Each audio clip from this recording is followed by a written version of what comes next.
Hi guys! Sa video ko ngayon ay dito kami sa St. Padre Pio Green Valley na matatagpuan lamang dito sa Zone 7, Panikwasan, Naga City, Camarines Sur.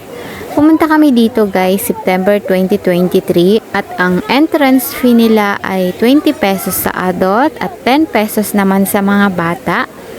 Para din yan guys sa pagpapanatili ng kalinisan at pagpapaganda pa ng lugar. Ayan guys, sobrang sulit dito dahil sa sobrang presko ng umaagos na tubig sa ilog at napakaganda at napaka-presko ng lugar. Meron din po sila dito Carabao grass na pwede kayo maglatag ng banig or tent tuwing Saturday and Sunday dahil kapag weekdays po ay pinapahinga nila ang mga Carabao grass.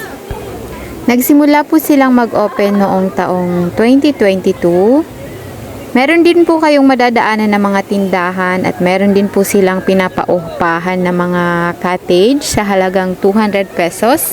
Ayan guys, shout out sa mga kasama ko dito sa video na to guys. Shout out kay Abigail, kay Jonaby, kay Corina, kay Ingrid, kay Auntie Teddy, kay Maria Erica. Ayan, shout out sa inyo guys.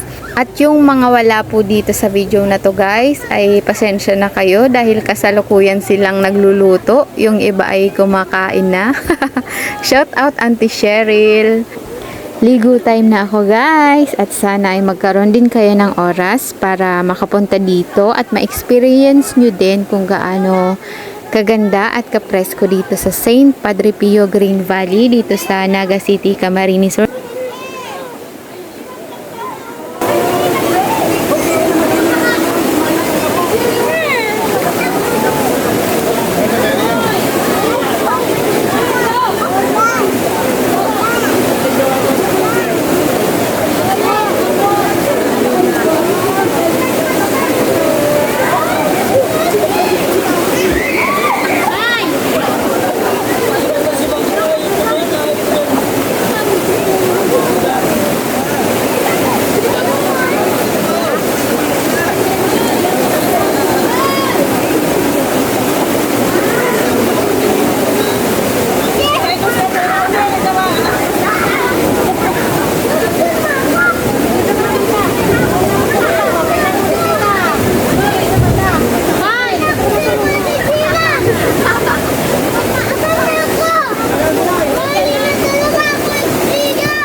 watching.